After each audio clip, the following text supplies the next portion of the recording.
Hello students, welcome to CGL classes. कल हमने 4.2 exercise complete कर ली थी। आज हमारे पास है विविध प्रश्नमाला। ठीक, तो चैप्टर 4 की जो विविध प्रश्नमाला है उसमें क्या मिलेगा हमें, जो हमने 4.1 और 4.2 में क्या किया था, रेखाएं ज्ञात करना। तीन तरह की रेखाएं थी हमारे पास, एक प्रतिच्छेद रेखाएं थी, एक समांतर रेखा है और एक समपाती रेखा है। उसके अलावा हमने अनुपातों के गुणांक निकाले और आलेख विधि से सोल्व किए थे। विविध प्रश्नमाला में ये सब देखने को मिलेगा हमें। हमारे पास विविध प्रश्नमाला का जो फर्स्ट इक्वेशन है, फर्स्ट इक्वेशन क्या है, रीड करो फर्स्ट इक्वेशन को। फर्स्ट इक्वेशन है k के किस मान के लिए समीकरण युग्म x + y - 4 = 0, 2x + ky - 3 = 0 का कोई हल नहीं होगा। मतलब हमें k का ऐसा मान निकालना है जिस पर इन समीकरणों का कोई हल विद्यमान नहीं होगा। हमने एक टेबल बनाई थी, याद करो। टेबल में हमने 3 पॉइंट लिए थे 3 पॉइंट। एक था हमारे पास अद्वितीय हल था, इसका मतलब है केवल एक हल, और इसमें हमें रेखाएं मिली थी कौन सी, प्रतिच्छेद रेखाएं। ठीक, सेकंड था हमारे पास समांतर रेखाएं। समांतर रेखाओं में क्या था, कोई हल नहीं। थर्ड थी हमारे पास समपाती। समपाती रेखाओं में थे अनेक हल। तो हमसे क्या बोला गया इक्वेशन में, के किस मान के लिए समीकरण युग्म का कोई हल नहीं होगा। तो कोई हल नहीं किसमें, समांतर। और समांतर की कंडीशन क्या थी हमारे पास, जो हमारे पास a1/a2 होता है। a1/a2 क्या होता है, x का गुणांक इसमें और x का गुणांक इसमें। इसमें a1 होगा, उसमें a2 होगा। तो a1/a2 बराबर होगा b1/b2 के। ठीक, लेकिन ये बराबर नहीं होगा c1/c2 के। ये वाली कंडीशन कौन सी थी हमारी, समांतर में। तो हम क्या करेंगे, दोनों युग्म लिखेंगे। सबसे पहले x + y - 4 = 0। सेकंड है 2x + ky - 3 = 0। अब इसमें से क्या निकाल लेंगे, a1 b1 c1 a2 b2 c2 के मान। एक बात और मैंने बोला था आपको, या तो अचर पद आपको इक्वल के इधर लेने हैं दोनों में, या इक्वल के इधर। इसमें इक्वल के इधर है तो यही रहने देंगे हम इन्हें। अब a1 का मान कितना निकलेगा हमारे पास, 1, b1 का 1 और c1 माइनस को भी लेना है तो -4। उसके बाद हमारे पास a2 का मान निकलेगा 2, b2 का मान निकलेगा k और c2 का मान निकलेगा -3। ये मान निकल गए। और फिर हमें कौन सी कंडीशन लगानी है, a1/a2 बराबर होगा b1/b2 के। ठीक, तो आप इसमें देख रहे हो कंडीशन लगाएंगे। तो a1 क्या लिखेंगे, कोई हल नहीं के लिए, कोई हल नहीं है, इसलिए a1/a2 बराबर b1/b2, जो बराबर नहीं है c1/c2। ये कंडीशन लगा दी। अब मान रख देंगे सबके, a1 का मान 1, a2 का मान 2, फिर b1 का मान 1 और b2 का मान k, बराबर नहीं c1 -4 और c2 -3। हो गया। अब आप देख रहे हो ये माइनस से माइनस कैंसिल हो गया तो प्लस हो गए। 1/2 4/3 के बराबर नहीं है, लेकिन 1/2 1/k के बराबर है। मतलब इसकी वैल्यू भी क्या है, 1/2। तो 1/2 भी 4/3 के बराबर नहीं है। तो हमारे पास ये कंडीशन तो सही है। अब हमें क्या निकालना है, k का मान। ये दोनों बराबर है तो हम क्या ले लेंगे, प्रथम खंड। प्रथम खंड ये है, द्वितीय खंड ये और तृतीय खंड ये। तो क्या लेंगे, प्रथम व द्वितीय खंड से क्या मिलेगा हमें, प्रथम और द्वितीय खंड से। ये हो गया 1/2, ये 1/k। ठीक, वज्र गुणन करेंगे तो k को 1 से मल्टीप्लाई कर लेंगे और 2 को 1 से मल्टीप्लाई कर लेंगे। कर लिया। उसके बाद k को 1 से करेंगे तो k और 2 को 1 से करेंगे तो 2, तो k का मान कितना निकल गया है हमारे पास 2। ठीक, इसी तरह में सेकंड क्वेश्चन करना है। सेकंड क्वेश्चन में भी हमें दो समीकरण युग्म दिए हुए हैं। क्या दिए हैं? 3x plus minus 2y equal to 0 और इधर दिया हुआ है kx plus 5y equal to 0, यही दिया हुआ है। a1 b1 c1 के मान क्या निकल जाएंगे हमारे पास? a1 का मान निकलेगा 3, b1 का -2 और c1 का, c1 तो है ही नहीं हमारे पास यहाँ पर। ठीक, यहाँ a1 निकला k और b1 निकला b2 निकला +5। और हमें कौन सी कंडीशन लगानी है? अनंत हल की। तो यहाँ क्या लिख देंगे? अनंत हल के लिए। अनंत हल के लिए क्या होता है? a1 अपॉन a2 बराबर होता है b1 अपॉन b2 के और b1 अपॉन b2 बराबर होता है c1 अपॉन c2 के। तीनों इक्वल होते हैं। तो अब क्या करेंगे हम? अब मान रख देंगे इन सब के। तो a1 का मान 3 था, a2 का मान k, b1 का मान कितना है हमारे पास -2 और b2 का 5 और c1 अपॉन c2 हमें दिए नहीं। ठीक, तो हमें तो किसका मान निकालना है? k का। तो प्रथम दो खंड से k का मान निकाल सकते हैं। तो वापस क्या लिखेंगे? प्रथम व द्वितीय खंड से क्या लिख देंगे? 3/k और इधर -2/5 हो गया। अब आप देखो k को तो इधर ले जाओ आप, तो -2 इंटू k हो गया और इधर 5 को इधर ले जाओगे तो 3 इंटू 5 हो गया। अभी क्या हो गया? 15। तो -2 किस में है? गुणा में। तो यहाँ किस में आ जाएगा? भाग में। k की वैल्यू कितनी आ गई? ये माइनस यहाँ लगा सकते हो आप, -15/2। तो -15/2 घा में, तो ये वाला आंसर राइट है। ठीक, हमारे पास दो सोल्व हो गए क्वेश्चन। तीसरा क्वेश्चन पढ़ो आप। क्या है? समीकरण युग्म दिए हुए हमें kx - y = 2 और 6x - 2y = 3 का हल अद्वितीय होगा। अद्वितीय मतलब केवल एक हल। तो केवल एक हल के लिए कंडीशन क्या थी हमारे पास? सेम कंडीशन है यहाँ, लेकिन क्या होता है हमारे पास? अद्वितीय हल के लिए ये बराबर नहीं होगा। तो अभी करते हैं इसको भी। थर्ड इक्वेशन क्या है हमारे पास? थर्ड इक्वेशन में दो समीकरण युग्म है हमारे पास।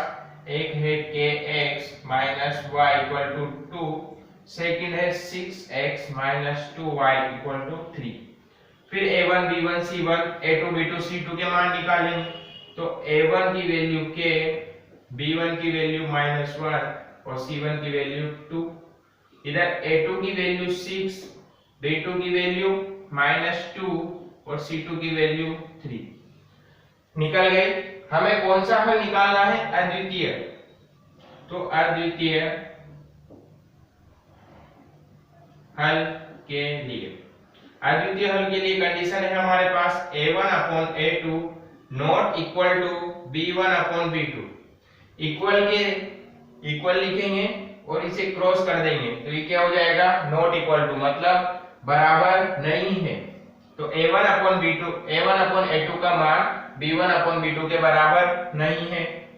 तो हम मान रख देंगे a1 का मान है हमारे पास k, a2 का मान 6 बराबर नहीं है -1 अपॉन -2k। फिर ये माइनस और माइनस कैंसिल होके प्लस हो जाएंगे। अब आप देखो यहाँ हो गया k, 6 इधर जाएगा 1 के मल्टीप्लाई में और 2 यहीं रहेगा। ठीक, कितना हो गया? ये ऊपर हो गया, नॉट इक्वल टू चल रहा है यहाँ पर, ध्यान रखना। नॉट इक्वल टू 6/2 हो गया। अब आप देख रहे हो 2 से 6 कितनी बार कैंसिल हो गया? 3 बार। तो k का मान 3 नहीं होना चाहिए। 3 के अलावा किसी भी मान के लिए इसका जो हल होगा अद्वितीय होगा। तो k का मान 3 नहीं है। ठीक, ये हमारे पास इसके 3 क्वेश्चन कंप्लीट हो गए। आप इसका स्क्रीनशॉट ले लो। इसके बाद हमारे पास क्वेश्चन नंबर 4 और क्वेश्चन नंबर 5। क्वेश्चन नंबर 4 पढ़ो आप। असमीकाओं, दो असमीकाएं दी है, एक से x ग्रेटर देन इक्वल 0 और दूसरी है y ग्रेटर देन इक्वल 0 के संगत समीकरण व्यक्त करते हैं। हमें बताना है कि इन दोनों की जो संगत समीकरण है इन 4 ऑप्शन में से कौन सा व्यक्त करती है, मतलब 4 ऑप्शन में से कौन सा सही होगा।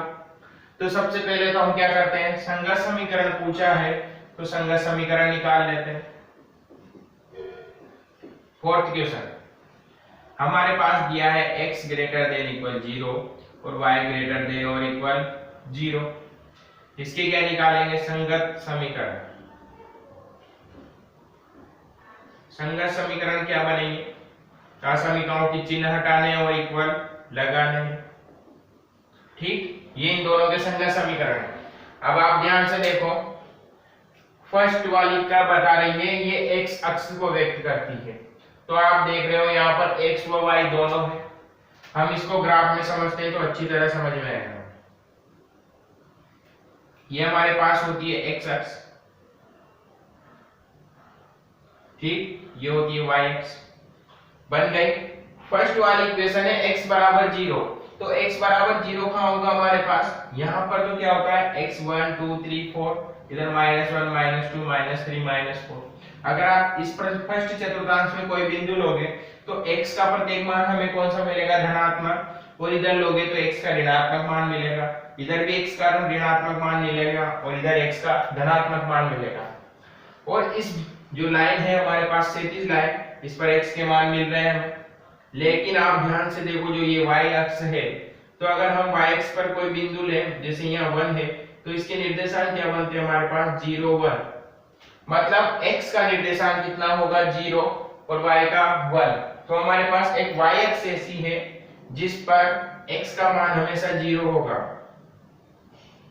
अब y अक्ष का कोई सा भी बिंदु ले लो, हमारे यहाँ y अक्ष का कोई सा भी बिंदु ले लो, ठीक, इस पर क्या होगा हमेशा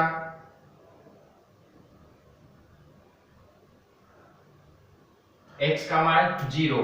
तो ये किसको शो कर रही है हमारे पास, x बराबर 0 को। सेकंड है हमारे पास y बराबर 0, तो y 0 कब होगा, आप देख रहे हो यहाँ पर पूरा y क्या है, y अक्ष पर y के मान मिलेंगे। फर्स्ट चतुर्थांश में y के पॉजिटिव मान मिलेंगे, सेकंड में भी y के पॉजिटिव मिलेंगे और थर्ड फोर्थ में y के नेगेटिव मान मिलेंगे। परंतु x अक्ष जो है हमारे पास, x अक्ष ऐसी अक्ष है जिस पर y का मान 0 मिलेगा। कैसे, क्योंकि x अक्ष पर निर्देशांक क्या होते हैं हमारे पास, जैसे ये 1 है तो इसके निर्देशांक क्या होंगे 1 0, मतलब x अक्ष पर 1 है और y अक्ष 0 है। तो x अक्ष पर हमेशा y क्या मिलेगा हमें 0, तो y बराबर 0 की रेखा बनेगी हमारे पास x अक्ष। ठीक, ये क्या बनी x बराबर 0 की हमारे पास y अक्ष, और y बराबर 0 की क्या बनी x अक्ष। ठीक, अब हम ऑप्शंस की ओर देखते हैं। ऑप्शन फर्स्ट क्या है हमारे पास, ये x अक्ष को व्यक्त करता है। हाँ, करता तो है x अक्ष को व्यक्त, परंतु उसके साथ y अक्ष को भी व्यक्त कर रही है समीकरण। ठीक, तो ये हमारे पास नहीं होगा। इसी तरह सेकंड ऑप्शन है y अक्ष, फिर क्या होगा, y अक्ष को करता है, मना नहीं कर रहे हम इस बात से, y अक्ष को करता है ये, लेकिन इसके साथ x अक्ष को भी तो करता है, तो क्या करेगा, ये ऑप्शन भी गलत। थर्ड ऑप्शन है x और y अक्ष को, x अक्ष को कर रहा है, y अक्ष को कर रहा है, दोनों अक्षों को कर रहा है, और ऑप्शन क्या है हमारे पास x और y दोनों, तो ये वाला सही है। लेकिन एक ऑप्शन और बचा है, इसको भी ध्यान से देखो, x और y। अगर आप बिना ग्राफ के इन दोनों समीकरणों को देखते हो तो आपको क्या नजर आता है, x का मान 0 है, y का मान भी 0 है, तो हम x बराबर y लिख सकते हैं। ठीक, ऐसा ही दिख रहा है आपको समीकरणों में, क्योंकि x की वैल्यू 0, y की वैल्यू 0, तो आप दोनों को बराबर कर सकते हो। लेकिन ऐसा नहीं होगा, क्योंकि इनकी जब रेखा बनेगी तो x बराबर 0 की तो बनेगी y अक्ष पर, क्योंकि x बराबर 0 है, हमें पता नहीं कि y का क्या मान हो सकता है इस समीकरण में, क्योंकि दोनों एक ही रेखा की समीकरण नहीं है, एक ही निकाय की समीकरण नहीं है, ये अलग इक्वेशन है हमारे पास, ये अलग इक्वेशन है, तो इनको अलग अलग सोल्व करना है हमें। तो हमने रेखा बनाई तो क्या मिला, x और yx, तो ये भी नहीं होगा हमारे पास, क्या होगा x और yx दोनों, ठीक, इसका स्क्रीनशॉट ले लो आप। उसके बाद आता है हमारे पास 50 क्वेश्चन। 50 क्वेश्चन है, असमीका दी हुई हमें y-3 लेस देन इक्वल 0 के संगत के लिए निम्न कथन सत्य है। फिर एक और संगत समीकरण है हमारे पास, क्या है संगत समीकरण इस बार,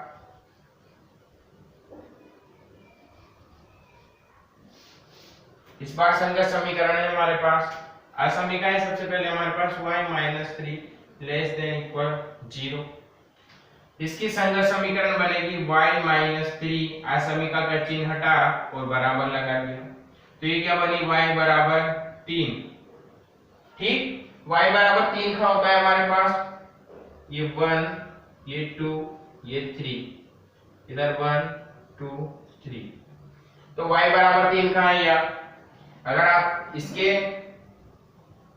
सीधी रेखा में कोई बिंदु लोगे यहाँ यहाँ यहाँ, तो सब जगह क्या मिलेगा, y बराबर 3, तो ये रेखा क्या बनेगी, y बराबर 3 हमारे पास कुछ इस प्रकार से बनेगी, ठीक, ये रेखा बन गई हमारे पास, कौन सी है, y बराबर 3 की, ठीक, संगत समीकरण क्या बनी, y बराबर 3 और y बराबर 3 की ये रेखा में प्राप्त हुई। अब हम ऑप्शंस की ओर देखते हैं। ऑप्शन फर्स्ट है x अक्ष के समांतर, तो x अक्ष कौन सा होता है हमारे पास, ये वाला, ये x अक्ष है, ये y बराबर 3 की रेखा है, तो दोनों के बीच गैप क्या आ रहा है, सेम सेम, और दोनों के सीधी रेखा है, तो क्या हो गई, दोनों समांतर, ये सही है, ठीक, लेकिन फिर भी हमें 3 और देखने हैं। ख वाला देखो, y अक्ष के समांतर, y अक्ष के समांतर हो ही नहीं सकती क्योंकि ये तो y अक्ष को प्रतिच्छेद कर रही है, तो ये तो रॉन्ग आंसर। उसके बाद x अक्ष को विभाजित करती है, x अक्ष की क्या है, फिक्स गैप है, ना ये ज्यादा हो रहा है ना कम हो रहा है, तो x अक्ष को कहीं भी विभाजित नहीं करेगी, ये भी गलत। मूल बिंदु से गुजरती है, मूल बिंदु से क्यों गुजरेगी, नहीं गुजरेगी क्योंकि ये हमेशा x अक्ष के समांतर जा रही है, तो ये यूं सीधी जाती जाएगी, मूल बिंदु के नहीं गुजरेगी, तो हमारे पास क्या है, फर्स्ट आंसर ही सही है। 50 क्वेश्चन कंप्लीट हो गया हमारे पास। इसके बाद हमारे पास 6 क्वेश्चन आता है, वो है 6 क्वेश्चन। 6 क्वेश्चन क्या है हमारे पास, निम्नलिखित समीकरण युग्म के हलों की संख्या लिखिए। हलों की संख्या लिखिए मतलब हमने एक टेबल बनाई थी, टेबल में वही 3 पॉइंट लिखे थे, तीनों में हल क्या क्या थे, एक था अद्वितीय हल, एक था कोई हल नहीं, एक अनंत हल, उससे हम हलों की संख्या निकाल सकते हैं। तो इसके हलों की संख्या निकालने के लिए हम क्या करेंगे, टेबल की मदद लेंगे। क्वेश्चन नंबर जो 6 है हमारा, उसमें हमारे पास x plus 2y minus equal to minus 8 ये इक्वल माइनस 8, ये हमारे पास माइनस 8 इक्वल 0, ठीक, माइनस 8 है इक्वल 0, और सेकेंड है हमारे पास 2x plus 4y equal to 60। अब सबसे पहले मैं क्या बताता हूं आपको, जो ये अचर पद होते हैं हमारे पास, या तो इक्वल के इस साइड होने चाहिए, इक्वल के इस साइड होने चाहिए। अब आप ध्यान से देखो, इसमें अचर पद जो -8 आ रहा है हमारे पास, वो इक्वल के लेफ्ट हैंड साइड है, जबकि यहाँ पर अचर पद इक्वल के राइट हैंड साइड है। तो हम क्या करेंगे, दोनों को एक ही तरफ लेंगे, हम 8 को इधर ले लेते हैं, तो ये दोनों सेम सेम हो जाएंगे। तो क्या बनेगी, सबसे पहले आप समीकरणों को सही तरह से लिखेंगे, x plus 2y equal to 8 और ये है 2x plus 4y equal to 60। दोनों समीकरण हमने लिख ली है, अचर पद दोनों हमारे पास क्रम मिल गए दाएं पक्ष में, ठीक, मतलब राइट हैंड साइड में। अब इनकी क्या निकाल लेंगे, अनुपात, अनुपात निकालेंगे तो a1 b1 c1 काम आएगा हमारे पास, a1 1 है यहाँ, b1 2 है और C1 आया हमारे पास 8। A2 की वैल्यू हमारे पास यहाँ 2 है, B2 की वैल्यू हमारे पास 4 है और C2 की वैल्यू हमारे पास 16 है। तीनों वैल्यू 6 वैल्यू निकाल ली हमने। उसके बाद क्या निकालेंगे, A1 अपॉन A2 अलग निकाल लेंगे हम, B1 अपॉन B2 अलग निकाल लेंगे और C1 अपॉन C2 अलग निकालेंगे। ठीक, तीनों के मान निकालेंगे। फर्स्ट का आ रहा है हमारे पास 1/2, A1 का मान 1, A2 का मान 2, B1 का मान 2 है और B2 का मान 4 है। तो आप ध्यान से देखो, 2 से कैंसिल हो गई, ये एक बार, ये 2 बार। ठीक, C1 की बात करें तो C1 का मान 8 और C2 का मान 16, ये भी 8 से कैंसिल हो रहे हैं, एक बार, 2 बार। अब ध्यान से देखो, A1 अपॉन A2 का मान 1/2 है, B1 अपॉन B2 का मान 1/2 है और C1 अपॉन C2 का मान भी 1/2 है। तो तीनों के मान कौन से मिल गए हमें, सेम। इसलिए क्या लिख देंगे हम, A1 अपॉन A2 बराबर है B1 अपॉन B2 के और ये बराबर है C1 अपॉन C2, तीनों बराबर है। अतः रेखाएं कौन सी होगी हमारे पास, समपाती। रेखाएं समपाती होंगी जिसके अनंत, अनंत या अनेक, कुछ भी लिख सकते हो आप, जिसके अनंत हल विद्यमान है, मतलब हलों की संख्या गिन नहीं सकते हम। ठीक, तो इसके कितने हल है हमारे पास, अनंत। उसके बाद है हमारे पास क्वेश्चन नंबर 7। क्वेश्चन नंबर 7 क्या है, यदि समीकरण युग्म, स्क्रीनशॉट ले लो इसका, यदि समीकरण युग्म 2x + 3y = 7 और सेकंड है हमारे पास a + bx + 2a - by = 21 के अनंत हल हो तो a व b के मान ज्ञात कीजिए। हमें कंडीशन कौन सी लगानी है, अनंत हल की, इनफाइनाइट सॉल्यूशन की। तो हमारे पास क्या है, 7 नंबर। 7 नंबर में हमें फर्स्ट है हमारे पास 2x + 3y = 7 और यहाँ पर है a + bx 2a - by = 21। अचर पद का है, सबसे पहले अचर पद देखा करो। अचर पद हमारे पास इक्वल के राइट हैंड साइड में है तो कोई दिक्कत नहीं है, दोनों इधर ही है। अब हम इसमें से क्या निकालेंगे वापस, A1 का मान 2, B1 का मान 3 और C1 का मान 7। यहाँ A2 का मान है हमारे पास a + b, ठीक, B2 का मान कितना है, 2a - b और C2 का मान 21। हल कौन से दिए हुए हैं हम, अनंत हल। अनंत हल मतलब कौन सी कंडीशन लगेगी, समपाती रेखा की। समपाती रेखा की कंडीशन क्या है, लिख देंगे हम, चूंकि अनंत हल विद्यमान है, अनंत हल विद्यमान है, इसलिए A1 अपॉन A2 बराबर होगा B1 अपॉन B2 के और B1 अपॉन B2 बराबर होगा C1 अपॉन C2 के। हम तीनों के मान रख देंगे। फर्स्ट है हमारे पास 2/a + b, B1 है 3, B2 है 2a - b, ठीक, और C1 है 7 और C2 है 21। रख दिए। अब आप देखो ध्यान से, हमारे पास यहाँ दो चर मिल रहे हैं a + b, यहाँ भी दो चर है लेकिन ये संख्यात्मक मान है संख्यात्मक मान। तो हम संख्यात्मक मान की तुलना दोनों चरों से कर लेंगे, उसके बाद a व b के मान निकालेंगे। तो हम क्या करेंगे, सबसे पहले ये फर्स्ट खंड है, ये सेकंड है और ये थर्ड है। एक बार हम फर्स्ट और थर्ड से मान निकालेंगे, एक बार सेकंड और थर्ड से निकालेंगे। तो हम क्या करेंगे, सबसे पहले फर्स्ट व थर्ड से।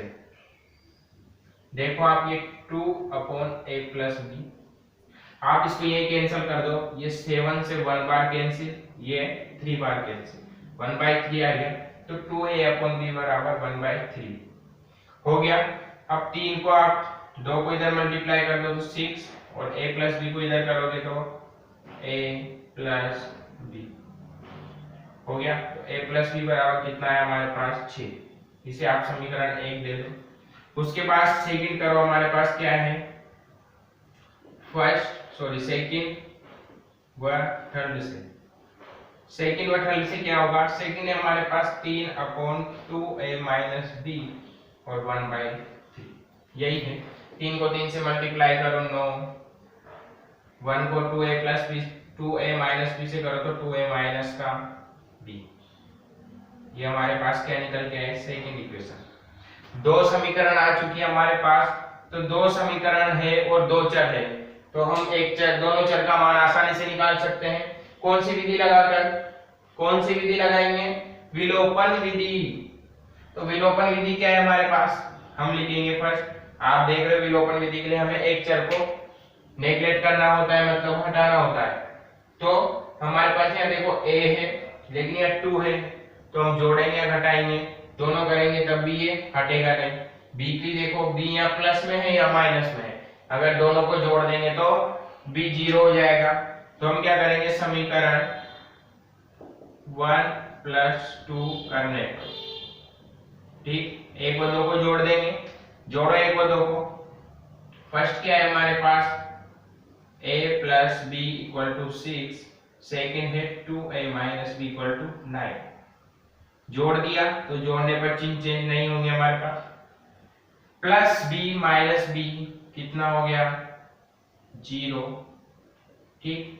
2a और a 3a, 9 और 6 को जोड़ा तो यहाँ हो गया 15, हो गए। 3a में 0 जोड़ेंगे जब भी क्या आएगा हमारे पास, 3 है ये 15। जब 3 का भाग 15 में लगाओगे तो कितनी बार, 5 बार। एक की वैल्यू निकल के हमारे पास कितनी, 5। ए का मान कितना निकल के आया, 5। अब निकाल लेंगे बी का मान, बी का मान किसी से भी निकाल लो, या समीकरण 1 से या समीकरण 2 से। तो हम क्या करेंगे, समीकरण 1 में a = 5 रखने पर, ठीक। तो समीकरण 1 में a = 5 रखेंगे तो ये 5 + b = 6, ये b। 6 में से आप 5 इधर आएगा तो किसका होगा, माइनस का। तो 6 में से 5 गए तो कितने बचे हमारे पास, 1। a की वैल्यू निकल के आए 5 और b की वैल्यू क्या निकल के आए हमारे पास, 1। a और b की वैल्यू निकालनी थी हमें, दोनों की वैल्यू निकाल ली। इसका स्क्रीनशॉट लो फटाफट।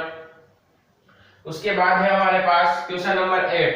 क्वेश्चन नंबर 8 क्या है, असमीका मॉडुलस ऑफ x <= 3 के हल के समुच्चय को छायांकित कीजिए। ये हमारे पास जो हमारी एक्सरसाइज 4.2 थी उसका सेकंड क्वेश्चन का फर्स्ट क्वेश्चन, ठीक। हमारे पास क्या थी, प्रश्नावली 4.2 का क्वेश्चन नंबर सेकंड का जो फर्स्ट क्वेश्चन था, ठीक। वही सेम क्वेश्चन है, वहां पर भी मॉडुलस ऑफ x <= 3 था, तो आपको वहीं से ये करना है। इस और मैंने जो ये क्वेश्चन है इसके पिछले लेक्चर, ये लेक्चर 6 है, लेक्चर 5 में मैंने आपको ये बता भी रखा है कि कैसे होगा, ठीक। तो आप प्रीवियस लेक्चर में जाकर इसको सॉल्व कर सकते हैं। बाकी आप इसका स्क्रीनशॉट ले लो। इसके लास्ट 3 क्वेश्चन और बचे हमारे पास, क्या है, 9, 10 और 11। तो 9, 10, 11 में भी वही है, समीका और ग्राफ ही हल। 9th क्वेश्चन है हमारे पास, असमीका 2x + 3y ≥ 3 के हल समुच्चय को छायांकित कीजिए। तो हम क्या करेंगे, संगत समीकरण निकाल लोगे आप इनका, क्या निकलेगी, 2x + 3y = 3 निकलेगी। उसके बाद इसके आप दो हल निकाल लोगे, ठीक। x बिंदु पर और y बिंदु पर आप एक समीकरण बना लोगे इस प्रकार की टेबल। तो x के 2 बिंदु और y के 2 बिंदु निकालोगे, उसके बाद ग्राफ बना के इसको सोल्व करोगे, और आप मूल बिंदु पर इसको एक मूल बिंदु लेके इसकी जांच कर लेना कि हल क्षेत्र हमारे पास मूल बिंदु के राइट साइड बनेगा या मूल बिंदु के उधर बनेगा, और इसका जो हल क्षेत्र होगा उसको आपको थोड़ी पेंसिल से डाट कर छायांकित करना है। ऐसे क्वेश्चंस मैंने पहले बता रखे हैं, ये क्वेश्चंस आपको करना है। और जो इसका लास्ट क्वेश्चन है, क्वेश्चन नंबर 11, इसमें क्या है, निम्नलिखित समीकरण युग्म को आलेखीय विधि से सोल्व कीजिए तथा उन बिंदुओं की निर्देशांक ज्ञात कीजिए जहां इनके द्वारा निरूपित रेखाएं y अक्ष को काटती है। फिर आप क्या करोगे, इन दोनों की संगत समीकरण निकालोगे। समीकरण क्या है हमारे पास, 3x + 2y = 12 और 5x - 2y = 4। दोनों के आप क्या निकाल लोगे, दोनों के आप संगत समीकरण तो है ही, सही है, इक्वल समीकरण है, तो आप दोनों की समीकरण निकालोगे। उसके बाद ये दोनों बिंदु रेखाएं, जो रेखाएं हैं y अक्ष को जहां पर काटेगी, जैसे हमारे पास ये ग्राफ होता है, मान लो एक समीकरण हमारे पास, जो फर्स्ट वाली समीकरण बनेगी हमारे पास, वो बनेगी x 1 2 3 4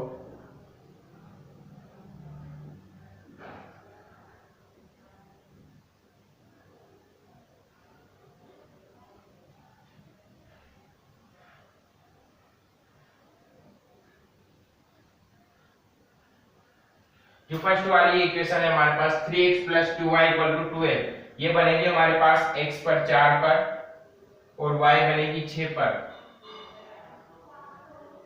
5 6, ठीक। तो ये वाली समीकरण बनेगी हमारे पास कुछ ऐसी, इसकी रेखा ऐसी आएगी। और जो हमारे पास सेकंड समीकरण है 5x - 2y = 4, तो इसकी जो समीकरण है हमारे पास आएगी y पर -2 आएगी और x पर आएगी हमारे पास 0.8 के समथिंग आएगी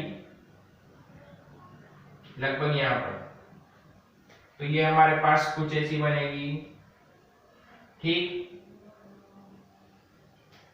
तो ये y अक्ष पर कहाँ काटेगी, देखो आप y अक्ष पर एक तो काट रही है 6 पर और एक काट रही है -2 पर, तो इनके निर्देशांक आएंगे आपके पास 0 6 और 0 -2। बस ये ऐसे सोल्व करना है। आप सबसे पहले इन दोनों के दो बिंदु निकालोगे, ग्राफ बनाओगे, उसके बाद जो रेखा है y अक्ष पर जहां जहां काट रही है उस बिंदु के आपको निर्देशांक लिखने हैं। एक निर्देशांक आया 0 6 और एक आया 0 -2, ठीक। दो क्वेश्चन कंप्लीट हो गए आपके। अब बच रहा है हमारे पास 10th क्वेश्चन। 10th क्वेश्चन है हमारे पास, निम्नलिखित समीकरण युग्मों के युग्म को आलेख की विधि से सोल्व कीजिए और इसकी सहायता से a का मान ज्ञात कीजिए। जबकि हमारे पास 4x + 3y = a है, दो समीकरण युग्म दिए हुए हैं हमारे पास, x + 3y = 6 और 2x - 3y = 12। हमें इन दोनों से आलेख बनाना है, मतलब ग्राफ की विधि से सोल्व करना है। उसके बाद ग्राफ की विधि से ये एक प्रतिच्छेद रेखाएं बनेगी हमारे पास, प्रतिच्छेद करेगी रेखाएं, मतलब किसी बिंदु पर काटेगी, उस बिंदु के जो निर्देशांक होंगे उस बिंदु के निर्देशांक हमें x और y की जगह रखने हैं और a की वैल्यू ज्ञात करनी है। तो करते हैं इसको।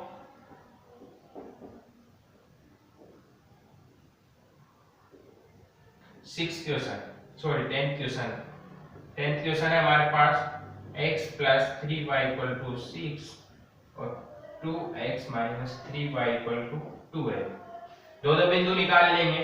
आप सबसे पहले रखो x = 6 पर, ठीक। x रखो आप, x = 0 रखोगे तो क्या मिलेगा, 0 + 3y = 6, 3y = 6 और y की वैल्यू है हमारे पास 2। एक बार रखो y = 0, ठीक। तो ये x, y 0 रखोगे तो पूरा 0, x की वैल्यू मिलेगी हमारे पास 6। इसी प्रकार इधर दो बिंदु निकाल लेंगे, क्या क्या, x बराबर फिर 0 रख दो इधर, तो -3y = 12 और y की वैल्यू आएगी -4। y बराबर 0 रखोगे आप, क्या मिलेगा y बराबर 0 पर, ये पूरा 0, ये बनेगा 2x = 12। उसके बाद ये x 12 का 2 में भाग दो गया 6 पर। आ गया हमारे पास दो बिंदु। तो हमारे पास इसकी टेबल क्या बनेगी, ये x है ये y है। x की वैल्यू रखी हमने 0 और y की वैल्यू 2, इधर रखी y की वैल्यू 0, तो x की वैल्यू मिली हमारे पास 6। आप इधर टेबल बनाओगे तो इधर की टेबल जो बनेगी हमारे पास वो बनेगी एक्स वाई। एक्स का मान रखा था हमने 0, तो वाई की मिली -4, फिर वाई की वैल्यू रखी 0, तो एक्स की मिली 6। टेबल बन चुकी है हमारे पास। अब आप देखो वाई की अधिकतम वैल्यू कहाँ जा रही है हमारे पास 2 पर और न्यूनतम -4 पर। तो हम कुछ ग्राफ ऐसा बना लेंगे, ठीक। ये 1 2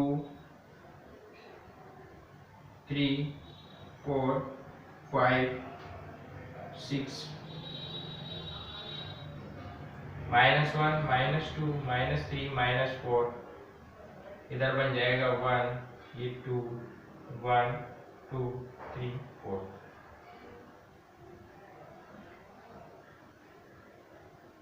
बन गया। अब आप देखो ये क्या है हमारे पास मूल बिंदु, तो ग्राफ बनाएंगे।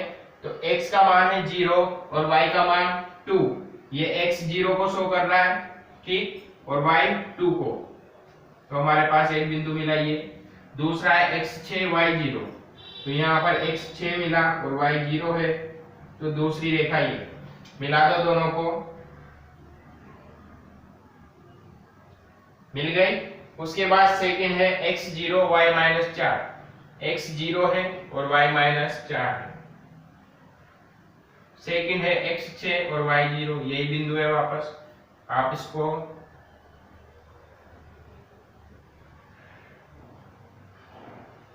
ठीक ये से निकल के चली जाएगी यहाँ से। आप देख लो प्रतिच्छेद बिंदु क्या प्राप्त हुआ हमें यहाँ पर 6 और 0, ये क्या है प्रतिच्छेद बिंदु, क्या प्राप्त हुआ हमें 6 0, ए नाम दे दो इसको। उसके बाद क्या करना है हमें,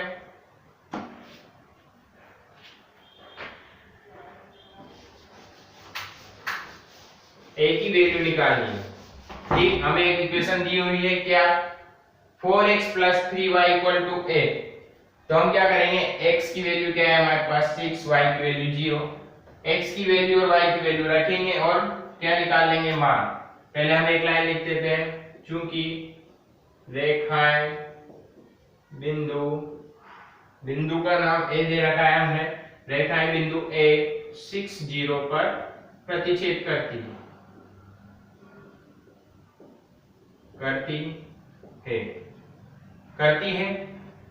अतः बिंदु ए इनका अभिष्ट हल होगा,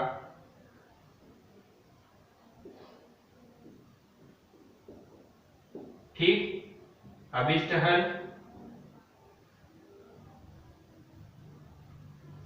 होगा, इसलिए 4x है हमारे पास, 4x + 3y = a है, ठीक। अब क्या रखेंगे 6 0 पर, x = 6 y = 0 पर क्या मिला हमें, x की वैल्यू 6 रखवा, तो 4 × 6 + 3 × 0 = 8। 3 × 0 करोगे तो 0 हो गए हमारे पास, और 6 को 4 से गुणा किया तो ये मिला, ये 24, ये मिला हमें 24 + 0 = 8, ठीक। क्या मिला, a की वैल्यू 24, क्या निकल गया है हमारे पास a की वैल्यू 24। हमने प्रतिच्छेद बिंदु निकाल लिया 6 0, a की वैल्यू पूछी थी हमसे, क्या निकली a की वैल्यू 24, कितनी निकली हमें a की वैल्यू 24, ठीक। इसका स्क्रीनशॉट ले लो। यहाँ पर हमारी विविध प्रश्नमाला भी खत्म होती है। उसके बाद हम पढ़ेंगे हम इसके बाद चैप्टर नंबर 5। चैप्टर नंबर 5 हमारे पास समांतर श्रेणी, आपके लिए एक नया टॉपिक है, बहुत मजा आएगा, बहुत सीधा टॉपिक है वो, ठीक। तो अगर आपको जो मैंने आपको क्वेश्चंस दिए हैं घर पर, तो उन्हें जो करोगे, यदि कोई प्रॉब्लम आती तो आप कमेंट कर देना, तो हम उसको अगले लेक्चर में कंप्लीट कर लेंगे, ठीक। Thank you.